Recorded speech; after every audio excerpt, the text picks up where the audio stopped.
Hi! In front of me is Huawei Nova 11 Pro, and today I would like to show you how you can add photos to text message. Begin by opening Messages app and selecting one of your chats. You can also click on this plus icon at the top right corner and create a new one.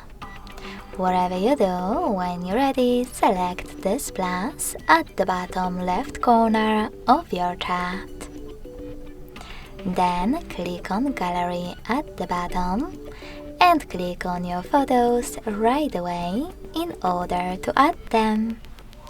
You can also select Gallery section over here. Tap on your photos and then add them by tapping on Done.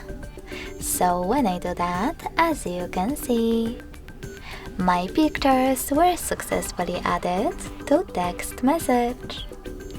Thanks so much for watching. If you enjoyed this video, don't forget to leave a like, comment and subscribe. Bye!